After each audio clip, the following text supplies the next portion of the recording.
En el fondo del lugar más caluroso del planeta, Du, donde el suelo burbujea con ácido y el aire transporta gases que queman los pulmones, una mujer está cocinando el desayuno. La temperatura exterior es de 52 grados Celsius. Eso equivale a 125 grados Fahrenheit.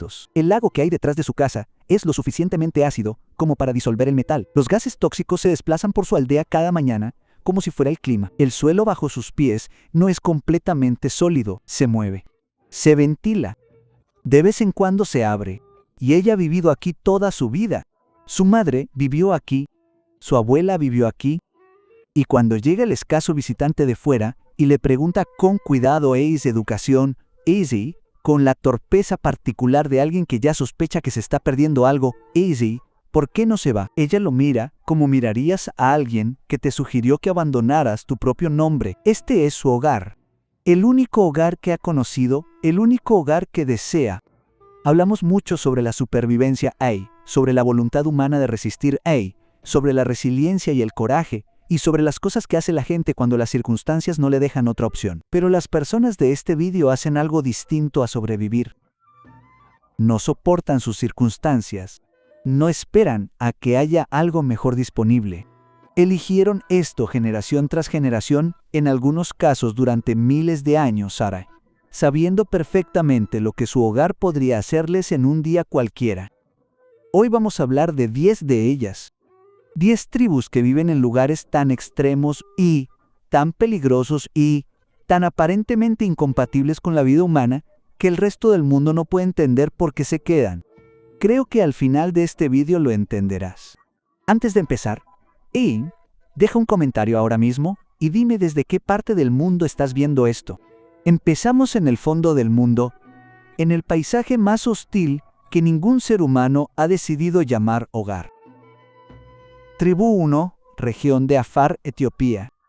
Los Afar, el pueblo que vive donde está naciendo la tierra. Depresión de Danakil Ents, a 120 metros bajo el nivel del mar. Población aproximada de 1,5 millones. La depresión de Danakil no es un lugar diseñado para los seres humanos. Se encuentra a 120 metros bajo el nivel del mar en la región de Afar, Tri, al noreste de Etiopía, en el punto donde 3 placas tectónicas se están separando lentamente una de la otra. Esto no es una metáfora. El suelo aquí se está moviendo, literalmente. La placa africana, la placa somalí y la placa arábiga se están separando a un ritmo de aproximadamente 2 centímetros por año. Y la depresión de Danakil es la cicatriz que deja ese movimiento. Un paisaje de lagos de lava activos, pozas de ácido hidrotermal y colores que no deberían existir en la naturaleza. Amarillo neón y verde eléctrico y violeta oscuro salinas que se extienden durante kilómetros y géiseres que lanzan agua hirviendo sin previo aviso. La temperatura media en Danakil es de 34 grados Celsius durante todo el año. Esa es la media. En verano, supera los 50. Está clasificado constantemente como uno de los lugares más calurosos de la Tierra donde alguien puede vivir. El aire en ciertas áreas contiene dióxido de azufre en concentraciones que requerirían una máscara de gas para cualquiera que no hubiera crecido respirándolo. Las pozas ácidas tienen niveles de pH cercanos a 0, el agua más ácida del planeta de forma natural. El pueblo Afar ha vivido aquí durante miles de años, no en los bordes del Danakil, ni en sus secciones menos extremas, moviéndose por él estacionalmente con sus camellos y cabras, interpretando el paisaje con el conocimiento acumulado de un pueblo que ha estado haciendo exactamente esto durante más tiempo del que llevan existiendo la mayoría de las civilizaciones. Su comprensión del Danakil no es la comprensión de los científicos que lo visitan con instrumentos y equipo de protección y un helicóptero a la espera.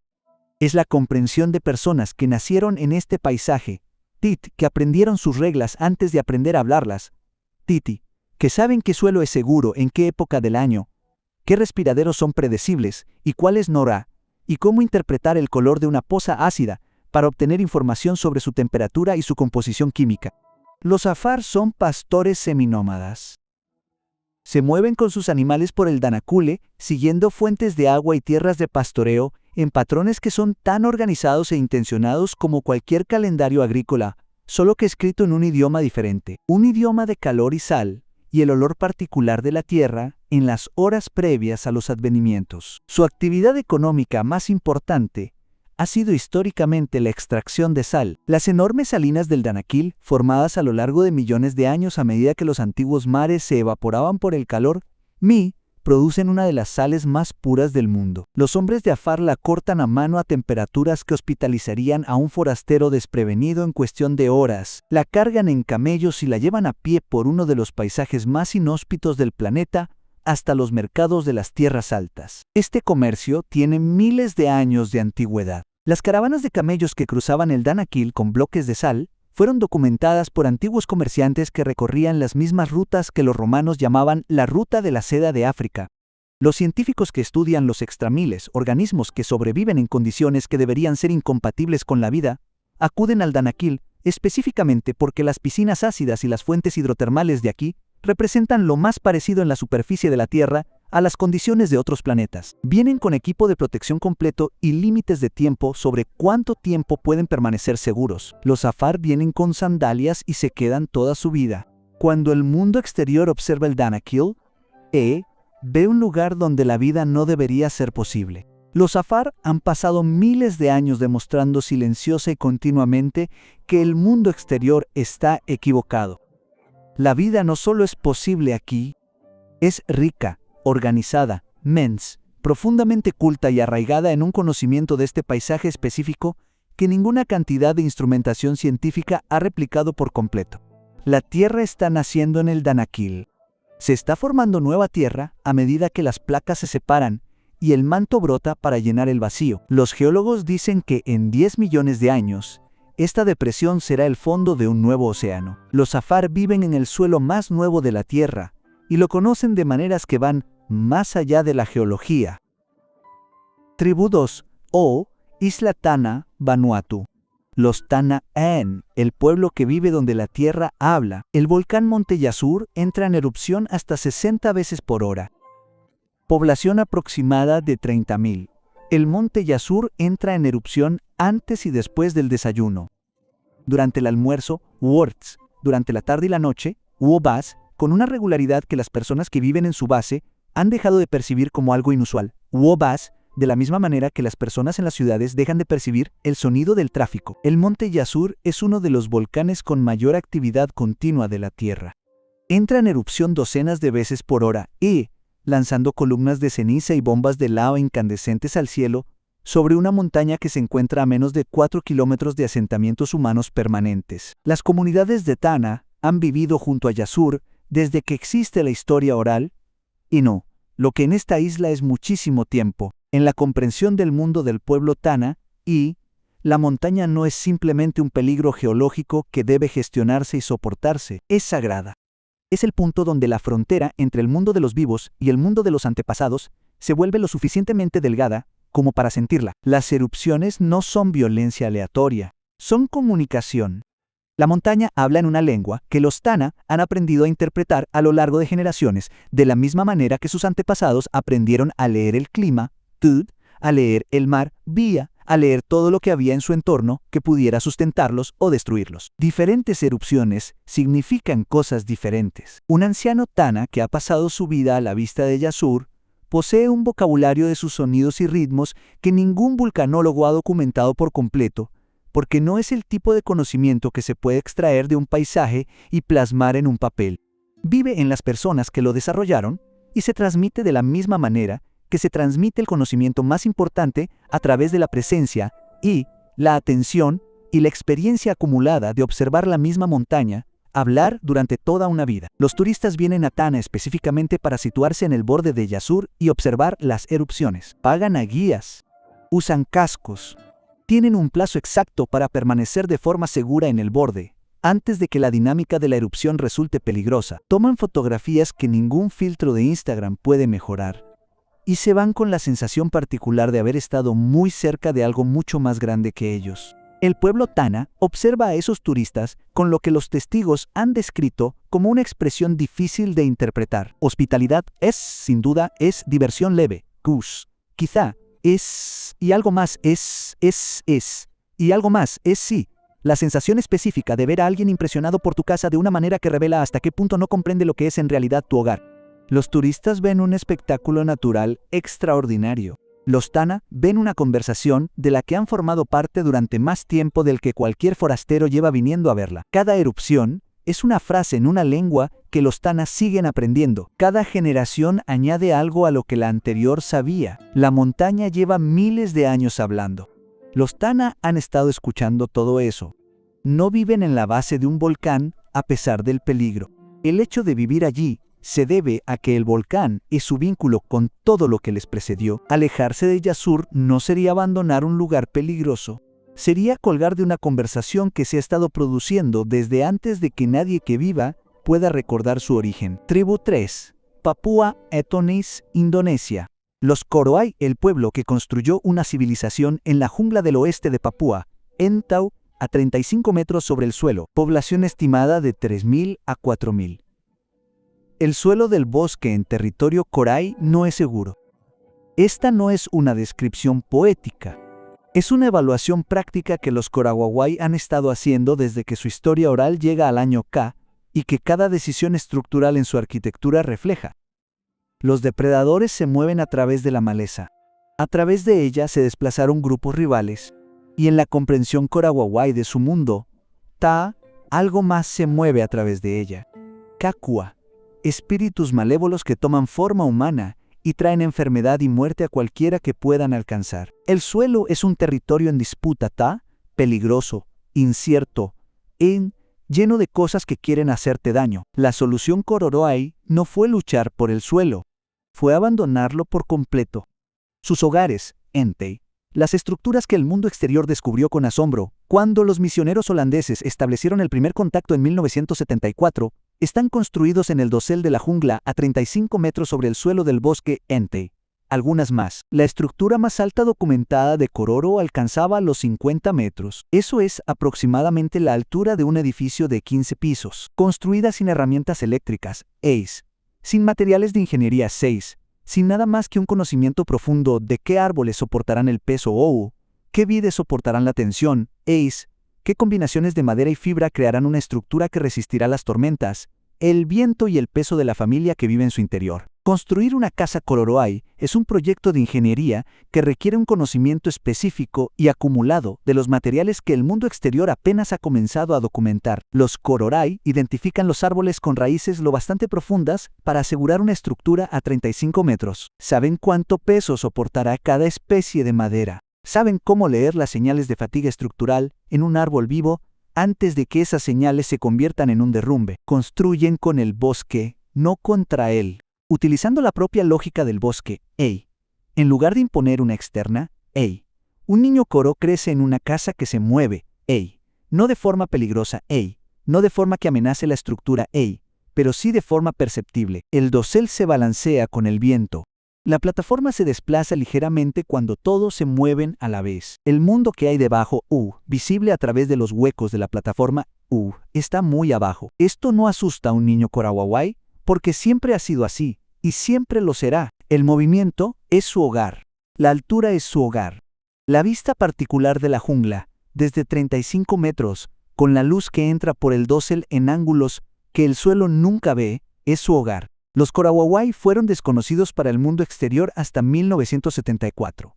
En una generación pasaron del aislamiento total a ser objeto de documentales y artículos académicos y operaciones turísticas que llevan a visitantes externos a los límites de su territorio. Algunas comunidades se han adaptado a esto, otras se han adentrado más en el bosque. Las casas en los árboles todavía se están construyendo. El conocimiento de cómo construirlas, cómo vivir en ellas, cómo interpretar una jungla desde 35 metros todavía se está transmitiendo de padres a hijos en el dosel de un bosque que el mundo exterior está reduciendo constantemente desde sus límites. Lo que los Kororowai construyeron en el cielo no fue una respuesta a circunstancias imposibles. Fue una solución completa y sofisticada al problema específico de vivir de forma segura en un paisaje específico. La imposibilidad está completamente en el ojo del observador. Desde el interior del dosel mirando hacia el suelo del bosque y hacia la jungla que se extiende hasta el horizonte, no hay nada imposible en ello. Solo existe el hogar. Tribu 4, Sofi, Filipinas, Malasia, Res, Indonesia, los Baja, las personas que enseñaron a sus cuerpos a respirar bajo el agua. Triángulo de coral, sudeste asiático. Población estimada en 1 millón. Los Baja la han vivido en el mar durante tanto tiempo que sus cuerpos han cambiado. Esto no es una metáfora. Es un hecho biológico documentado que se publicó en la revista Cell en 2018, cuando investigadores de la Universidad de Copenhague compararon los vasos de los Baja con los de sus vecinos terrestres. El vaso de los Baja era de media un 50% más grande, no debido a una enfermedad o anomalía, porque un vaso más grande almacena más glóbulos rojos oxigenados y que se liberan en el torrente sanguíneo durante una inmersión y lo que prolonga el tiempo que una persona puede permanecer bajo el agua antes de necesitar respirar. Debido a generaciones de selección de los mejores buzos, el cuerpo de Baja California se ha adaptado físicamente al mar. Su genoma presenta variantes que no existen en las poblaciones terrestres. Han evolucionado de forma mensurable y documentada para adaptarse mejor a su entorno. Los Baja California, los nómadas marinos del Triángulo de Coral, han vivido en el agua durante al menos 1000 años, posiblemente mucho más. Hay muchas comunidades que no tienen ninguna vivienda fija. Sus hogares son barcos o casas construidas sobre pilotes sobre el agua, en bahías protegidas. Sus hijos aprenden a nadar antes de aprender a caminar. Su vida diaria se organiza en torno a las mareas, las corrientes, los movimientos estacionales de los peces y el conocimiento particular del mundo submarino, que les proporciona pasar más tiempo dentro que fuera de él. Se alcanzan profundidades de más de 60 metros en Baja, con una sola respiración, sin equipo, sin los rituales de preparación que utilizan los buzos libres competitivos, lo hacen de la misma manera que uno va a la cocina a por un vaso de agua, de forma rutinaria que repetida, como una necesidad práctica más que como una hazaña de resistencia. Cazan peces con arpones hechos a mano. Utilizan puntos de referencia subacuáticos no registrados en mapas interpretando la topografía del arrecife como un conductor lee las señales. Pueden contener la respiración hasta 13 minutos, más tiempo del que cualquier buzo que no sea bayurí ha logrado en una competición. El mar en el que viven los habitantes de Baja no es apacible. El Triángulo de Coral se sitúa en una de las zonas más expuestas a tifones en el mundo. Las tormentas llegan rápido y golpean con fuerza. La Bahía Baja recibe de estas aguas todo lo que necesita, pero las corrientes pueden suponer su pérdida irrecuperable. Olas que pueden destruir una casa sobre pilotes en horas y profundidades en mar abierto que no tienen fondo al que un humano pueda llegar. Sin embargo, y comunidades de Baja nunca han elegido trasladarse permanentemente a tierra firme, incluso cuando esa opción estaba disponible, porque la tierra, según la concepción del mundo de Baja, no es su hogar. El mar sí lo es. El movimiento del agua sí lo es. La oscuridad y el silencio particulares a 60 metros, donde el arrecife se extiende en todas direcciones y la superficie es un destello distante arriba, y los peces abundan para la persona que sabe dónde buscar. Ese es un hogar que ninguna casa en tierra firme ha sido jamás para un pueblo cuyos cuerpos han pasado 1000 años formando parte del océano. Tribu 5, provincia de Kovsk, Mongolia. Los Satán el último pueblo de renos en la cima del mundo. Taiga de Mongolia. Altitud de más de 2000 metros. Población aproximada de 300 y 400 personas. Quedan unas 40 familias. 40 familias, en algún lugar entre 300 y 400 personas en total, que viven a elevaciones superiores a los 2000 metros en los bosques de taiga del norte de Mongolia Aulia, a temperaturas que bajan hasta los menos 50 grados Celsius en invierno en un paisaje tan remoto que el pueblo más cercano requiere un viaje a caballo de varios días incluso en verano y es completamente inalcanzable por cualquier carretera convencional durante la mayor parte del año. Que los Satán son pastores de renos, no granjeros de renos, pastores. Hay una diferencia que importa. Un granjero controla el movimiento y el entorno de los animales. Un pastor sigue al animal, se mueve con él y construye todo su estilo de vida en torno a sus necesidades y ritmos. Los Tatán trasladan el campamento hasta 10 veces al año, siguiendo a sus renos por la taiga al igual que los animales siguen al leicán del que se alimentan, que a su vez sigue las estaciones en altitud de una manera que los Tatán han estado rastreando y anticipando desde que se tiene constancia. Sus casas son tipis, ors en lengua tatana sas, hechos de postes de madera y lona o piel de reno, montados y desmontados en cuestión de horas por personas que llevan haciéndolo toda su vida. Todo lo que poseen los Chatán puede cargarse en renos y trasladarse. Esto no es pobreza. Se trata de una cultura material sofisticada, calibrada con precisión para los requisitos de una vida móvil en un entorno extremo. No se lleva nada que no gane su peso. Todo lo que se transporta se ha refinado a lo largo de generaciones para que sea exactamente lo bueno que debe ser para las exigencias específicas de esta vida específica. Los renos no son solo un medio de transporte ni un simple alimento. Son la base de todo el mundo satánico. Su leche se bebe y fermenta. Sus pieles son ropa y refugio. Sus astas son herramientas. Su trabajo transporta todo lo que las personas no pueden transportar. Y la relación entre una familia de Satán y sus renos es algo que los investigadores que han pasado mucho tiempo con estas comunidades describen en términos que van más allá de lo utilitario.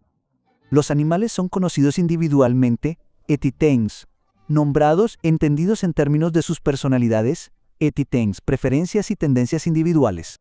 Un pastor de Satán que pierde un reno por enfermedad o un depredador ha perdido algo que no tiene un equivalente directo en el vocabulario del mundo exterior para lo que un animal puede ser para una persona. La población de Satán ha estado disminuyendo durante décadas. Las hojas jóvenes se dirigen a pueblos y ciudades donde la vida es más fácil y la temperatura es soportable por personas que no crecieron en altitudes de 50 grados Fahrenheit en inviernos bajo cero. Las manadas de renos se han reducido. El conocimiento de cómo vivir esta vida ya, que no es un conocimiento que se pueda buscar, que solo existen las personas que lo practican se está volviendo más raro con cada familia que va. Las 40 familias que se quedaron no se quedan porque no tienen otra opción. Algunas tienen hijos en las ciudades. A otras el gobierno mongol les ha ofrecido ayuda para el reasentamiento. Se quedan porque el tigre les pertenece más que en ningún otro lugar del planeta. Porque menos 50 grados Celsius, en un bosque que conoces a la perfección, es Isengs, de alguna manera Erengs. Difícil de explicar a alguien que nunca lo ha experimentado. Más habitable que más 20 grados Celsius en un lugar donde eres un extraño. Quiero hacer una pausa por un momento. Si esto te parece tan extraordinario como a mí, suscríbete ahora mismo porque las 5 comunidades que aparecen en la segunda mitad de este vídeo incluyen una tribu que vive del agua que constantemente intenta congelarlos hasta la muerte. Un pueblo cuya isla tiene prohibido por ley acercarse al mundo exterior. Y una comunidad que ha estado viviendo en el mismo lugar imposible durante más tiempo que cualquier civilización que hayas estudiado en la escuela. Suscríbete. No querrás perderte lo que vamos a ver a continuación. Y si ya te has suscrito, gracias. Eres exactamente el tipo de persona para la que existe este canal. Ahora, continuemos. Tribu 6 Kras, Lago Titicaca, Idén, Perú y Bolivia. Los el pueblo que construyó su mundo de la nada, a 3 metros que sí sobre el nivel del mar, islas flotantes de juncos, población aproximada de 2000 habitantes. Cuando no puedes poseer la tierra, la creas tuya. Esto es lo que el pueblo Uru del lago Titicaca entendió en algún momento tan lejano de su historia que se ha convertido simplemente en la forma en que son las cosas. Los Uru son uno de los pueblos más antiguos de América. Sus tradiciones orales se describen a sí mismos como prehumanos, como más antiguos que el sol y la luna, como si hubieran existido antes de que el mundo tomara su forma actual. Los investigadores externos no pueden confirmar ni refutar esto. Lo que sí pueden confirmar es que los Uru han estado en el lago Titicaca durante mucho tiempo. El lago Titicaca se encuentra a 3 metros sobre el nivel del mar en la frontera entre Perú y Bolivia. Es el lago navegable más alto de la Tierra. El aire a esa altitud contiene aproximadamente un 40% menos de oxígeno que al nivel del mar. Las oscilaciones de temperatura entre el día y la noche pueden superar los 20 grados Celsius. El viento del lago es constante y frío, y no tiene ninguna simpatía especial por las personas que viven en su superficie. Los Uru viven en la superficie. En islas pores se construyen a partir de la caña tora, que crece en las aguas poco profundas del lago. Las islas no están ancladas a nada. Flotan. Se construyen colocando capas de caña seca sobre una base de raíces de caña viva, añadiendo nuevas capas a medida que las capas inferiores se descomponen, de modo que la isla se consume desde abajo y se construye desde arriba simultáneamente en un ciclo continuo de construcción que nunca se detiene por completo. Una isla Uru nunca está terminada. Siempre está en proceso de transformación. La caña lo proporciona todo. La isla en sí. Las casas de la isla están construidas con haces de caña, de la misma manera que se han construido casas de caña en este lago durante siglos. Las embarcaciones que los Suru utilizaban para pescar y viajar, embarcaciones de caña elegantemente curvadas que se desplazan por el lago, con el silencio particular de algo que pertenece por completo a su entorno. Incluso la comida. El núcleo interno de la caña joven de Thor es comestible, dulce y rico en almidón. Una fuente de alimento disponible en abundancia constante para un pueblo que vive rodeado de ella. Las islas no se mueven muy lejos. Están atadas con cuerdas a estacas clavadas en el lecho del lago, pero se balancean y cambian con el viento y el agua, de una manera que los visitantes casi universalmente describen como desorientadora, y que los niños Suru navegan con la competencia automática de personas que nunca han conocido una superficie que no se mueva bajo sus pies. La historia de por qué los Suru viven en el agua en lugar de en la tierra es una historia de desplazamiento. El imperio Inca, la colonización española, los siglos posteriores de propiedad de la tierra y despojo indígena, cada uno alejó a los Suru aún más de cualquier tierra que pudieran reclamar como suya. El agua no fue reclamada. El lago no tenía título de propiedad, y así fueron al lago y construyeron su mundo con el propio material del lago, y han estado allí desde entonces en islas que ellos mismos crearon, en el aire más fino de cualquier lugar habitado permanentemente en la tierra, viviendo en una superficie que no pertenece a nadie y Saye, por lo tanto, pertenece por completo. Tribu 7, Sudán del Sur. Los Dinka, el pueblo que aprende a respirar bajo el agua. Humedales del Sud, el humedal tropical más grande del mundo. Población aproximada de 4,5 millones. Durante 6 meses al año, y la tierra natal de los Dinka desaparece. El Sud, el vasto sistema de humedales de Sudán del Sur alimentado por el Nilo Blanco, se inunda estacionalmente a una escala que la mayoría de las personas que no lo han visto desde el aire encuentran difícil de comprender. En el pico de inundación, el Sud cubre un área más grande que Inglaterra. Las llanuras aluviales planas, que son pastos para el ganado y terreno de las aldeas en la estación seca, se convierten en aguas abiertas, poco profundas en algunos lugares y profundas en otros, moviéndose lentamente por el paisaje de la manera particular del agua que no tiene un solo canal pshkas, sino que se extiende en todas direcciones hasta que la geografía lo detiene. Los Dinkas se mueven con él. Son pastores de ganado. Y su ganado no es solo su medio de vida, es su cultura, su moneda, su medida de estatus, riqueza e identidad, su conexión con los antepasados que poseían ganado antes que ellos y los descendientes que poseerán ganado después. El ganado no puede abandonarse cuando llega la inundación. Por eso los Dinkas se van con ellos, desplazándose a tierras más altas a medida que sube el agua, y siguiendo el cauce permanente del Nilo hasta las regiones más secas, más al norte, y regresando a los ricos pastos que las aguas dejan tras de sí cuando la crecida retrocede. Este movimiento no es una gestión de crisis, es el ritmo anual de la vida de los Dinka, tan organizado e intencionado como cualquier calendario agrícola. El conocimiento de cuándo moverse, a dónde ir, qué rutas permanecen más tiempo a flote, qué zonas de tierras más altas pueden sustentar al ganado y a las personas, qué recursos están disponibles en cada momento del ciclo de inundaciones. Este es el conocimiento fundamental de la existencia de los Dinka, y se conserva en las comunidades, en las familias, en la memoria de los ancianos, que han hecho este viaje más veces de las que pueden contar, y cuyo juicio sobre cuándo el agua sube más rápido de lo habitual o más lento es más fiable que cualquier dato satelital. El sur también alberga algunas de las mayores concentraciones de cocodrilos del Nilo e hipopótamos de África. Las mismas aguas que cruzan los Dinka con su ganado transportan animales que matan a cientos de personas en África cada año. El conocimiento que los Dinka tienen de estos animales fruto de generaciones, es respetado por los investigadores de vida silvestre.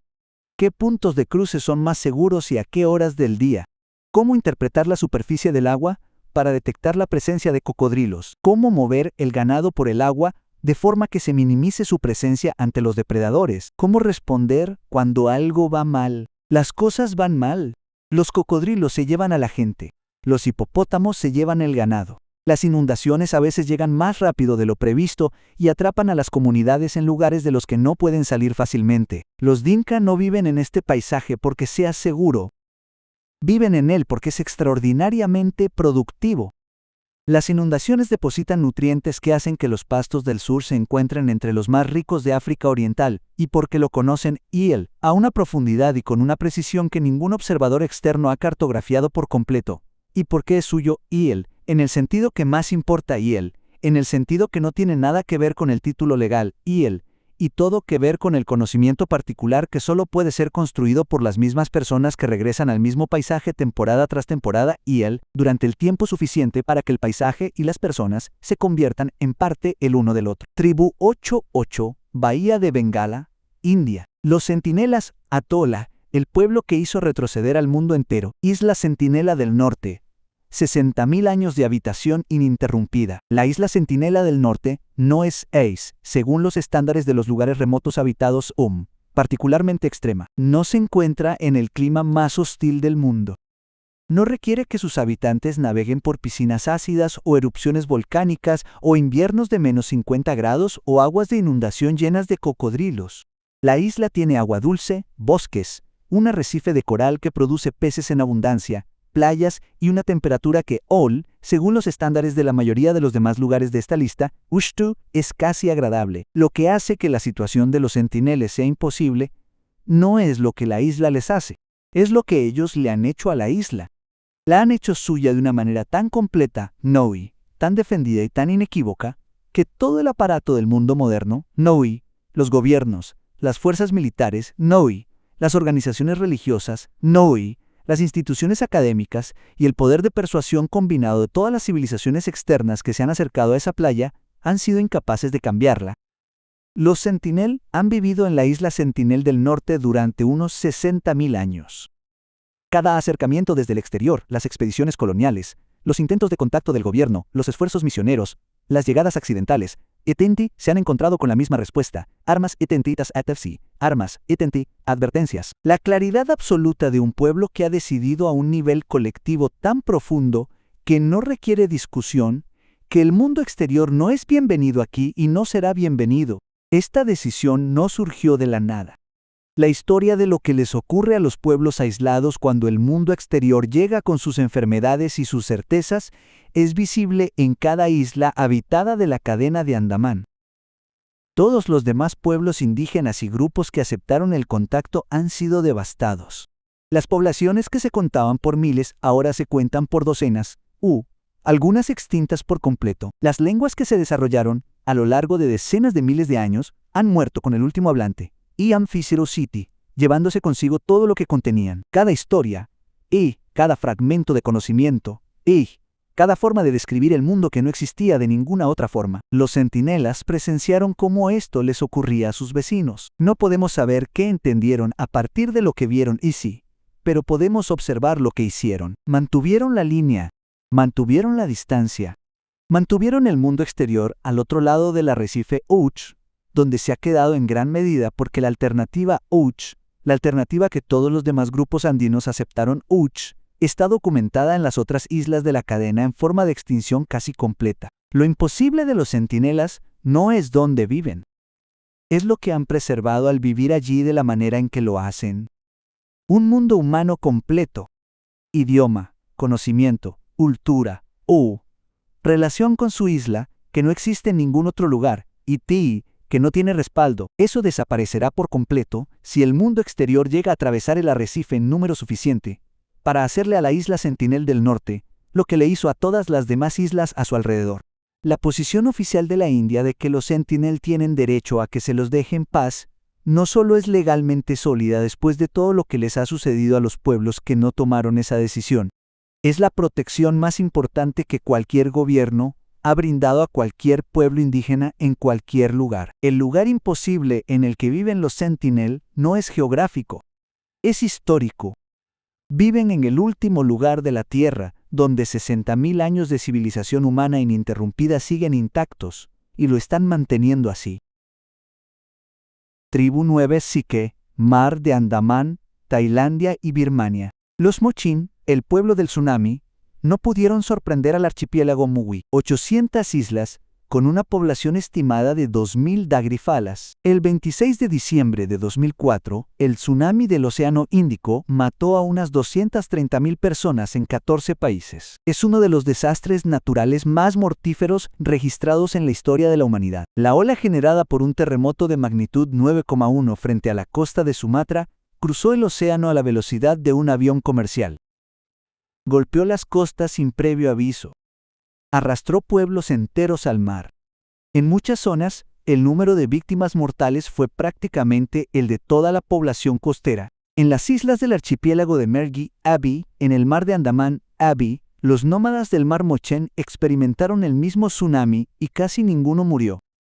No porque tuvieran mejores edificios, terrenos más altos o sistemas de comunicación más rápidos, ATI, sino porque sabían que se acercaba. Los Mochen leen el mar desde que residen ahí y no han dejado de leerlo.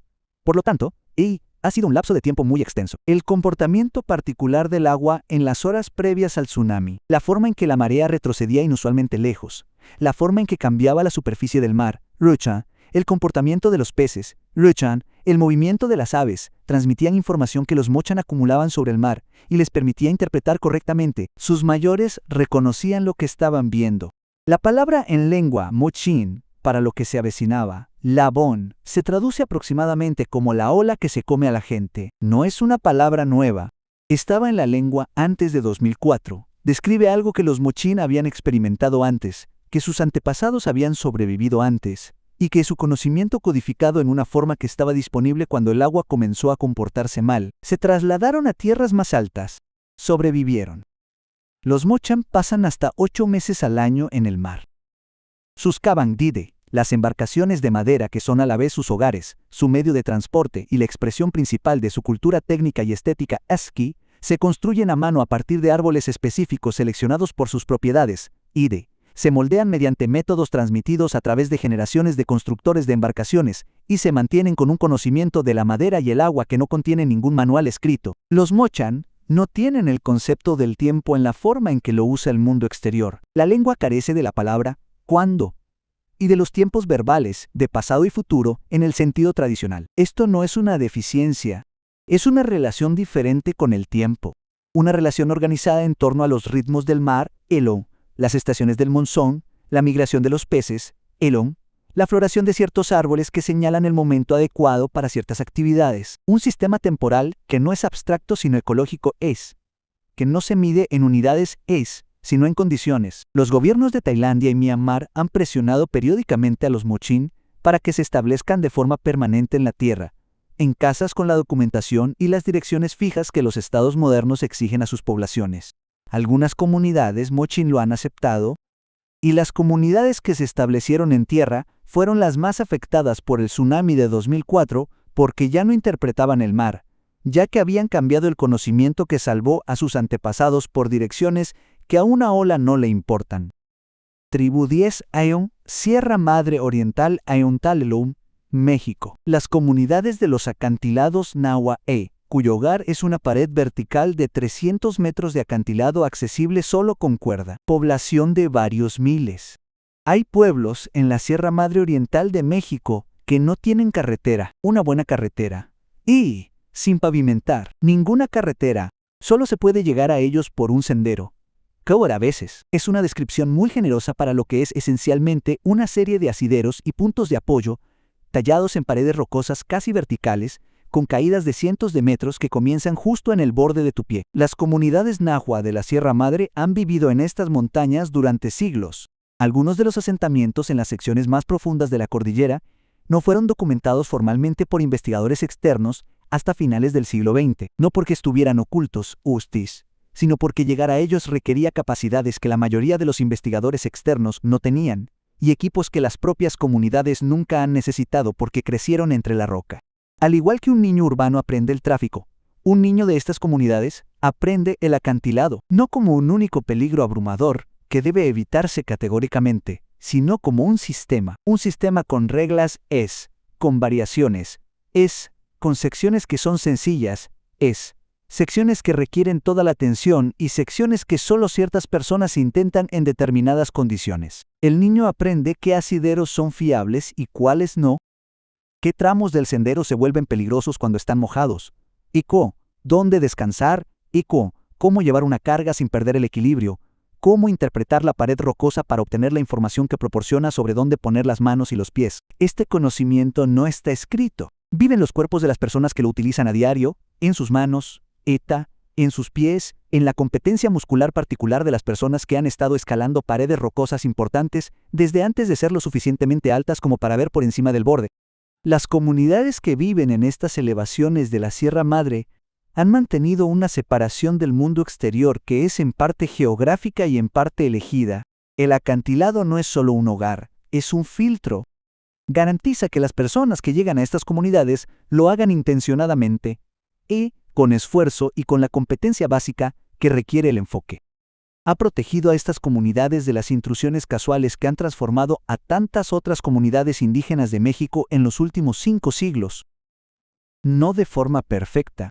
Ninguna geografía protege de forma perfecta, pero sí de forma significativa. Los españoles llegaron a la Sierra Madre, llegaron los misioneros, llegaron las industrias extractivas, y las comunidades de los acantilados observaron desde arriba, y parte de lo que llegó los pasó de largo, y parte de ello los alcanzó y los cambió, y a pesar de todo, el acantilado permaneció, aún requiriendo la misma habilidad para escalar que siempre ha requerido, aún filtrando aún protegiendo de la manera específica que solo un lugar al que es realmente difícil llegar puede proteger. Las personas que aprenden a vivir con la dificultad. Un muro vertical para la mayor parte del mundo es un obstáculo para los Nahua de la Sierra Madre, es la puerta de entrada, y las personas que pueden usar esa puerta son las personas que pertenecen al otro lado. 10 tribus, en 10 lugares, que el resto del mundo miró y dijo que eso no es posible. Ese no es un lugar donde un ser humano pueda sobrevivir, y mucho menos construir una civilización. Los Afar, que viven en el suelo más nuevo de la Tierra mientras burbujea con ácido a su alrededor. Los Tana conversando con una montaña que entra en erupción antes del desayuno y nunca se detiene. Los Kororoway, que miraron un peligroso suelo forestal y simplemente lo superaron. Los Baja, cuyos cuerpos evolucionaron durante 1000 años para pertenecer al mar. Los Saután, 40 familias que mantienen un estilo de vida en bosques a 50 grados bajo cero en la cima de Mongolia. Los Uru, que construyeron su mundo con juncos porque la tierra nunca les perteneció. Los Dinka, que siguen la corriente a través de un paisaje que está medio sumergido durante 6 meses al año. Los Centinelas que han mantenido la línea durante 60.000 años, contra un mundo que ha destruido a todos a su alrededor. Los Mocheng, que leyeron el mar lo suficientemente bien como para sobrevivir a la ola que mató a 200.000 personas porque estaban atentos a lo que hacía el agua. Y los Nahua de la Sierra Madre, para quienes una caída vertical de 300 metros no es un obstáculo sino una puerta de entrada. Lo que los une a los 10 no es la terquedad, aunque todos la tienen, ni la pobreza, aunque algunos tienen menos que otros según los parámetros que utiliza el mundo exterior, ni la ignorancia de las alternativas. Cada una de estas comunidades sabe lo que ofrece el mundo moderno. Algunos de sus hijos viven en él. Lo que los une es el conocimiento específico, irreemplazable y duro, de un lugar específico, conocimiento que tardó generaciones en construirse, y que solo vive en la comunidad que lo construyó y que desaparece de forma permanente y completa si esa comunidad desaparece. Vivimos en un mundo que confía extraordinariamente en su propio conocimiento, en su ciencia, su tecnología, en su capacidad para medir, modelar y predecir el comportamiento de sistemas complejos. Y esa confianza no carece de fundamento. El mundo moderno ha hecho cosas extraordinarias, pero los Mo pueden leer el tsunami que mató a 200.000 personas. Los Afar navegan por un paisaje ácido que los científicos visitan con equipos de protección. Los Centinelas han mantenido una civilización humana completa durante 60.000 años, contra toda la fuerza de todo lo que el mundo exterior ha intentado traer contra ella.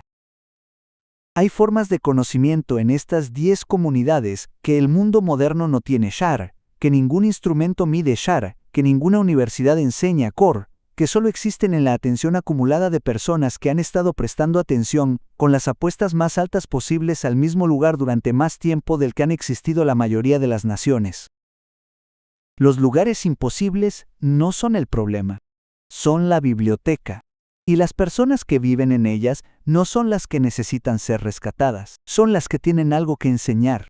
Deja un comentario y dime cuál de estas 10 tribus te afectó más. Y dime desde qué parte del mundo estás viendo. Cada país, en cada ciudad, Enca. Leo cada una. Suscríbete si aún no estás aquí, porque en el próximo video iremos a algún lugar que los mapas nunca han captado del todo. Y si has estado aquí desde el principio, ya sabes de qué se trata. Nos vemos en el próximo.